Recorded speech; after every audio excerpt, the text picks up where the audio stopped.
I'll be presenting on pre-oxygenation, sir. Yeah, go ahead. Introduction about this. The goal is to establish a reservoir of oxygen in the lungs to wash out nitrogen so as to lengthen the time before desaturation during the period of apnea. Pre-oxygenation before anesthetic induction and tracheal intubation is widely accepted manner to increase the body oxygen stores and thereby delay the onset of arterial hemoglobin desaturation during apnea. Because difficulties with ventilation and intubations are unpredictable, the need for pre-oxygenation is desirable in all patients. During emergence from anesthesia, residual effect of anesthetics and inadequate reversal of neuromuscular blockade can lead to hypoventilation, hypoxemia. The effectiveness of pre-oxygenation is assessed by efficacy and efficiency. The indices of efficacy includes increase in the fraction of alveolar oxygen, increase in the arterial oxygen tension, decrease in the fraction of alveolar nitrogen. The end point of maximum pre-oxygenation, which is efficacy, is end tidal oxygen concentration of 90% or end tidal nitrogen concentration of less than 5%. Then about efficiency of pre-oxygenation, it is reflected in the rate of decline in the oxyhemoglobin desaturation during the period of apnea. Then maneuvers to extend the effect of pre-oxygenation are elevation of head, apneic diffusion oxygenation, CPAP, RP, bilevel positive airway pressure or TRIME. Then about risk of pre-oxygenation, it delays the detection of esophageal intubation, it causes absorption atelectasis, it can produce reactive oxygen species, it can also produce undesirable hemodynamic effects such as bradycardia.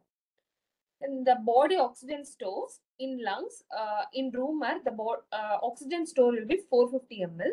With 100% FiO2, it increases up to 3000 ml, which is 7 times. In blood, in room air, the oxygen store is 850 ml. With 100% FiO2, it is 950 ml. Dissolved in tissue fluids, in room air, the oxygen store is 50 ml. With 100% oxygen, it is 100 ml.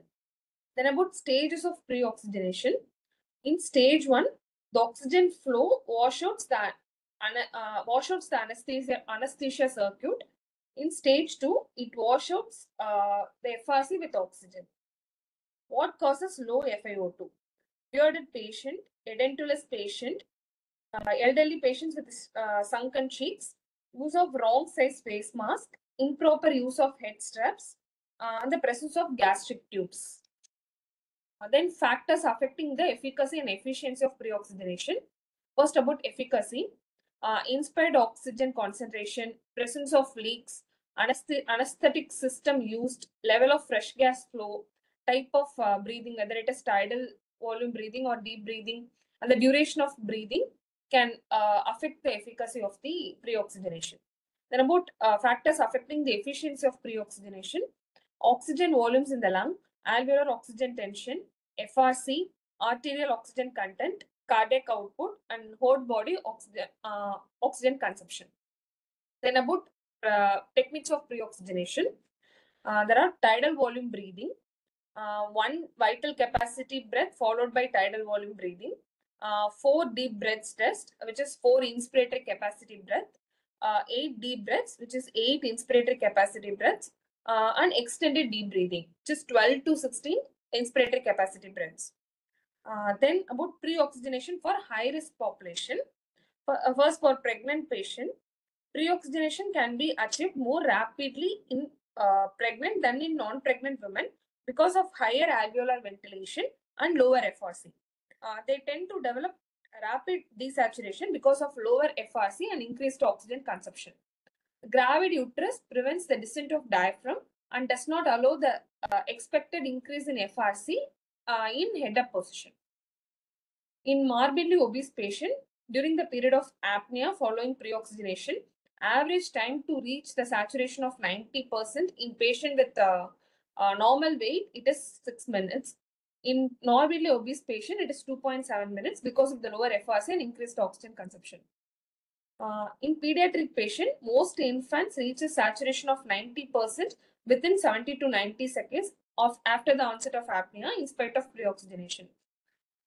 In elderly patient, lung volumes are decreased with increase in closing volume, resulting in VQ mismatch, a reduced pulmonary reserve, and impaired oxygen uptake in the lungs.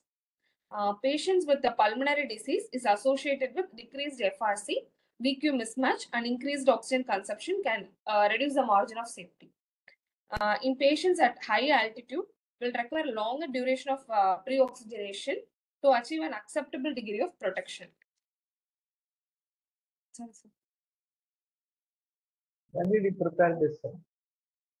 Sir, few things from Benuma, few things from previous lectures. Okay. So, supposing there is an anticipated difficult airway, how can you prolong the safe apnea period? Through apneic oxygenation, Apneic paroxygenation. oxygenation. What are all the methods of apneic oxygenation? What is pre-oxygenation and what is para-oxygenation? Pre-oxygenation means before the onset of apnea, if we oxygenate the patient, it is pre-oxygenation. Para-oxygenation is during the period of apnea. We oxygenate the patient. So, what are the methods of doing para-oxygenation? High flow nasal oxygen, thrive, pharyngeal insufflation.